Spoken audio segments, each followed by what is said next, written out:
بسم الله الرحمن الرحيم، والصلاة والسلام على سيدنا محمد صلى الله عليه وسلم وعلى آله وصحبه أجمعين. ازيكم يا حبايبي؟ يا رب تكونوا بخير وصحة وسعادة إن شاء الله. النهاردة هنعمل الفطير المشلتت الفلاحي بطريقة سهلة وجميلة، وهيبقى مورق جدا. وطريقة مش هتحتاج لا تعب ولا عناء ولا وقت ولا أي حاجة خالص. هتعمليه، تقدري تعملي أكتر من 50 فطيرة في وقت قياسي، في وقت قصير جدا.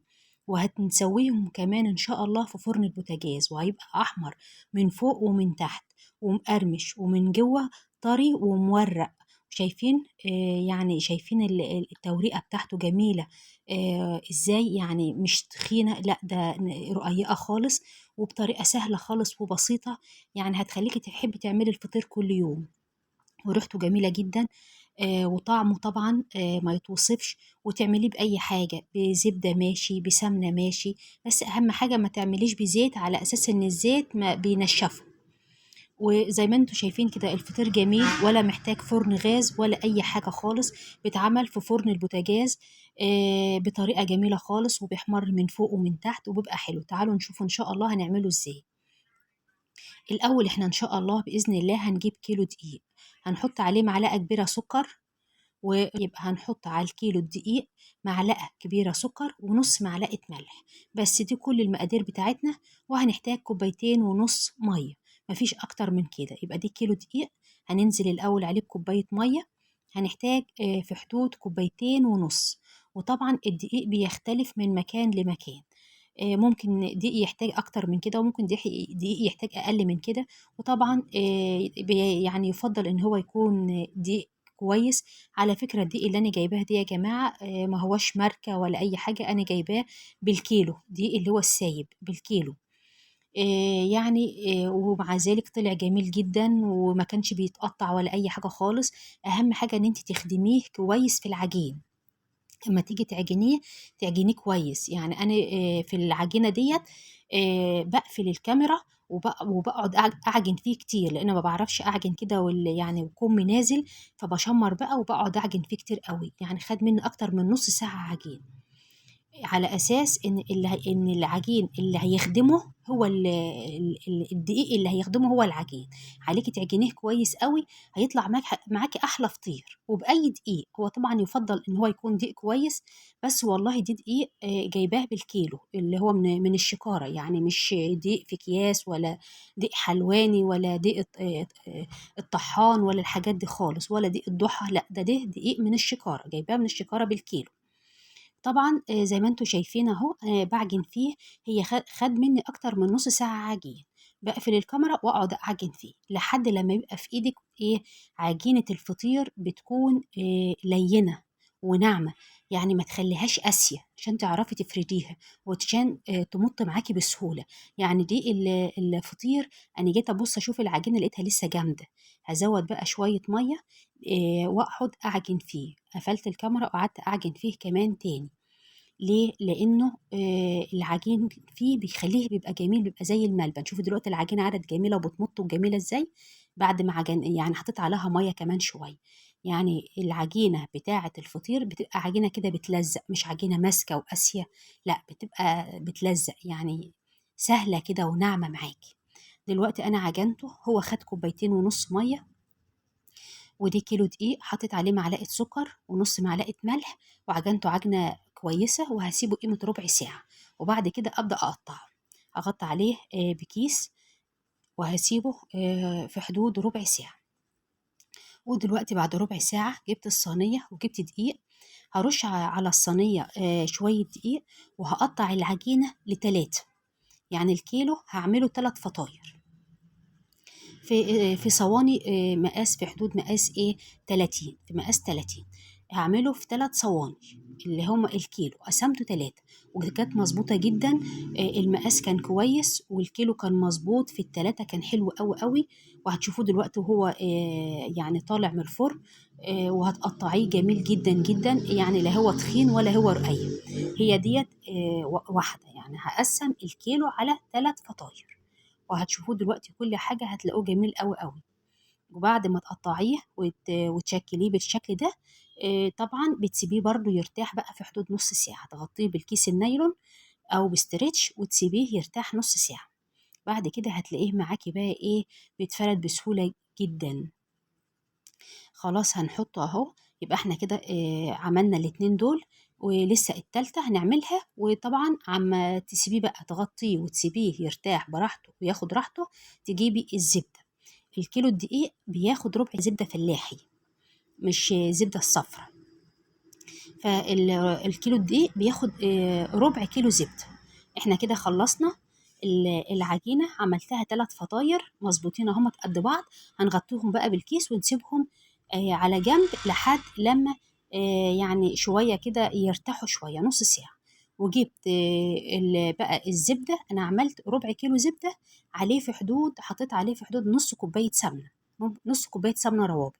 دي يعني المادة الدهنية اللي احتجتها كلها. يبقى ربع كيلو زبدة عليه نص كوباية سمنة روابي، بس حطيتهم مع بعض، دمجتهم في بعض يعني وخلطتهم ببعض وركنتهم على جنب لحد لما نيجي نحتاجهم. دلوقتي بقى جبنا أول عجينة أو أول فطيرة، ونرش تحتها دقيق. أنا برش دقيق بس من تحت، ما بحطش على الوش، لأن الوش ما بيلزقش وبيتفرد معايا بسهولة، فمش محتاجة إن أنا أحط على الوش دقيق. أهم حاجة من تحت، على أساس إنك إيه، يبقى سهل معاكي في الفرد. وبتعمليها على شكل مستطيل أو شكل مربع حسب ما انتي عايزة، أو على أي شكل، بس يعني هو الأسهل إنه يكون على شكل مستطيل أو شكل مربع. بس بتحطي، وبحط دقيق من تحت، ما بحطش دقيق على الوش، لأن هو ما يعني ما بيتلزقش معايا ولا حاجة. هحط على الوش ليه بقى، ملهاش لازمة. فكفاية بس من تحت. وبتشكلي العجينة زي ما قلتلك على شكل مستطيل أو شكل مربع. بجد والله جربوا الطريقة دي وهتدعولي، طريقة سهلة وجميلة جدا وما بتاخدش وقت خالص. أنا عملت الثلاث فطاير يعني في زمن قياسي. ودلوقتي بتجيبي بقى الفطيرة بعد ما انت شكلتيها على شكل مستطيل أو شكل مربع، بتقطعيها زي ما انت شايفة كده، وبنفس التقطيعة اللي انت بتقطعها دي بتقطعي قبلها من اليمة التانية. بس أهم حاجة إن التقطيعة ما توصل، يعني ما تحصلش بعضها، يعني زي ما انت شايفة كده، يعني في النص ديت ما بتبقاش متقطعة، يبقى احنا بنقطعها قبل بعض. التقطيعات دي بتكون قبل بعض. وبعدين هنجيب بقى المادة الدهنية، الزبدة والسمنة الروابي، وهنبدأ نشكلها. ودلوقتي بندهنها بقى بالزبدة والسمنة الروابي. هو طبعا نصيحة مني، ما تحطيش على الفطير زيت، لأن الزيت بينشفه. يبقى احنا دلوقتي بندهنها زبدة وسمنة روابي. طبعا الزبدة بتكون أكتر، يعني بتكون أكتر شوية من السمنة، طبعا من السمنة يعني. وبنخليها بتبقى الزبدة والسمنة ما بتبقاش سايحة، بتبقى متماسكة، ماسكة بعضها، ماسكة نفسها كده، على أساس إن هي ما تنزلش من الفطيرة. يعني بتبقى إيه لينة، بس تقدري إن أنت تفرديها على الفطيرة زي ما أنت شايفة كده دلوقتي. خلاص دلوقتي احنا فردناها بالمادة الدهنية اللي هي زبدة وسمنة روابي. هنبدأ بقى نطبقها كده زي ما انتوا شايفين، نطبقها كده ونبدأ ننزلها ونطبق اليمة التانية لحد لما بنخلص الفطيرة بالشكل ده. يعني احنا خلاص كده حطينا المادة الدهنية بقى، وبنبدأ نطبقها بالطريقة ديت زي ما انتوا شايفين اهي، سهلة وبسيطة ومفيش فيها أي مشكلة خالص. والدقيق برضو ما بتحاوليش تكتري دقيق على أساس إن هي ميبقاش فيها دقيق كتير، يا دوبك بس دقيق يمشي الفطيرة وانتي بتفرديها، مش أكتر. اهي لميناها على طول، ما خدتش طبعا وقت خالص، لا خدت وقت في الفرد ولا وقت في ان انت تحطي الماده الدهنيه وتبداي تطبقي كده، ما خدتش وقت خالص. هي كده شبه خلصت الفطيره. تبداي بقى ايه، نبدا بقى نبططها، نفردها شويه ونحط فيها الماده الدهنيه، ماده دهنيه كده برضو مش كتير، بسيط يعني. وتبداي بقى تحطها في الصينيه وتسيبيها تاخد راحتها خالص لحد لما ترتاح. تسيبيها اقل حاجه ترتاح لها ربع ساعه. يعني انا عما خلصت انا خلصت الفطيره الاولانيه ديت وحطيتها في الصينيه. عما عملت الفطيرتين التانيين، كانت الفطيره الاولانيه ارتاحت خالص واتفردت معايا بمنتهى السهوله، يعني ما خدتش مني حاجه، يعني في حدود ربع ساعه بس انها ترتاح. دلوقتي بدهنها برضو بماده دهنيه اهو، هلمها بقى على بعض، نلم بقى الفطيرة على بعض، وتكوني دهنة الصينية ومجهزاها. الصينية مقاس 30، وتكوني جاهزة وتحطيها في قلب الصينية عما نفرد الاتنين التانيين. بمجرد ما خلصت دلوقتي الفطيرة ديت خلصت، اللي هي الأولانية حطيتها في الصينية، عما خلصت الاتنين التانيين كانت الفطيرة ديت خلص وبقت يعني اتفردت معايا بمنتهى السهولة. هخلص بقى الفطيرتين التانيين واولع الفرن على اساس ان الفرن يسخن كويس. دلوقتي الصينيه انا دهنها برضو سمنه وزبده. هبدا اغطي الفطيره بالكيس واسيبها بقى ترتاح براحتها خالص عما نفرد الاتنين التانيين. وعما افرد الاتنين التانيين يتفردوا اولع الفرن يكونوا ارتاحوا كويس قوي. كل ما بترتاح الفطيره بيكون افضل. دي الفطيره التانية اهي. انا ما حبيتش يعني اصورها من الاول على اساس ما ناخدش وقت كتير في تصوير الفيديو، بس بحبيت اوريكم تاني الطريقه ان هي ازاي احنا بنقفلها. الفطيره التالتة ان شاء الله هعملها بقى لوحدي على اساس ما ناخدش وقت كتير في تصوير الفيديو يعني. انا بوريكم بس ازاي ان احنا بنقفلها. هنبدأ بقى دلوقتي نقفلها برضو ونعملها ونحطها في قلب الصينية ونعمل في الفطيرة التالتة. وبعدين نولع الفرن. فرن البوتاجاز بتولعيه على أعلى درجة حرارة، على أعلى حاجة عندك أعلى حرارة، لأن الفطير زي ما هو معروف إن الفطير بياخد درجة حرارة عالية جدا. فتخليه على أعلى درجة حرارة وتحطيه في الشبكة في النص وتولعي من تحت لحد لما من تحت يحمر وياخد لون ذهبي جميل. تبدأي تولعي الشواية. الشواية ما بتاخدش معاكي 5 دقايق عما ياخد لون، بس مش أكتر من كده. سهل جدا وبسيط وبيحمر في الفرن وما بينشفش ولا أي حاجة خالص. دي الفطيرة التانية خلصناها اهي. دهنا الصينية برضو بمادة دهنية وحطينا الفطيرة التانية. هنغطيها ونسيبها برضو ترتاح. دلوقتي كده الثلاث فطاير خلصوا. الفطيرة اللي انا بفردها دي اللي هي الفطيرة الأولانية. شايفين يعني يعني بتتبطط بسرعة معايا ازاي او بتتفرد بسرعة ازاي؟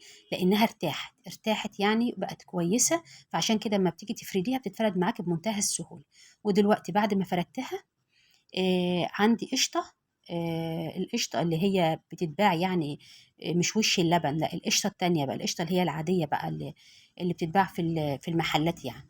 دي قشطة هي بدأت أدهن وشها. ممكن تدهنها قشطة من القشطة العادية دي، ممكن تدهنيها قشطة من وش اللبن، وممكن تدهنيها اللي هي السمنة والزبدة اللي باقيين. يعني أي حاجة تعجبك تدهنيها. كلها بتأدي لنفس النتيجة ونفس الغرض. كلها بتبقى النتيجة واحدة. دي أنا دلوقتي دهنتها بالقشطة. ولعت الفرن. طبعا أنا عايزة الفرن يكون ساخن جدا ويكون على أعلى درجة حرارة، وبتحطيه في الرف الوسطاني. دلوقتي هنفرد الفطيرة التانية. الصينية مقاس 30 زي ما قلت لكم. بنفرد الفطيرة التانية اهي، وبرضه هدهن وشها قشطة. الفطيرة التالتة دي بقى هدهن وشها سمنة على زبدة، او هتلاقي والنتيجة هتبقى واحدة يعني الحمار واحد واللون واحد وكل حاجة مفيش اختلاف خالص. دلوقتي برضه هندهنها بالقشطة. احنا كده بقى الفرن والع بقاله فترة اكتر من 5 دقايق. هخليه خالص لما يسخن وابدأ بقى ادخل الفطير وهوريه لكم. بسم الله ما شاء الله الريحة كانت جايبة اخر الشارع. ريحته جميلة جدا. كان طري وجميل ومورق. مقرمش من بره ومن جوه طري خالص وجوسي. يعني بسم الله ما شاء الله ناجح 100/100. جربوه بالطريقة دي وهتدعولي. أحلى فطير هتدوقوه إن شاء الله. دلوقتي كده احنا خلصنا الثلاث فطاير اهو، والفرن والع. هنبدأ ندخلها بقى في الفرن. أول فطيرة عملناها هندخلها في الفرن. ودلوقتي بعد ما دخلناها في الفرن، شايفين قبة وجميلة ازاي؟ ده في الفرن على الشبكة في النص، في نص الفرن. الشبكة حطها في النص مش حطها في الآخر ولا حاجة. واللي شغال بس عندي أن الفرن اللي عندي بيشتغل من تحت وتطفي من تحت تشغلي الشواية. الاتنين ما بيشتغلوش من بعض، فهو شغال من تحت. احمرت اهي. دلوقتي انا لسه ما ولعتش الشواية، هي لسه كده دي من تحت. دلوقتي بقى ولعت الشواية من فوق عشان تاخد اللون الجميل اللي انتوا شايفينه ده. يبقى هي كده احمرت من تحت. قفلت وولعت الشواية. دي الفطيرة الأولانية خلصت. دي الفطيرة التانية حبيت أوريها لكم برضو على السريع كده يعني. برضو احمرت اهي.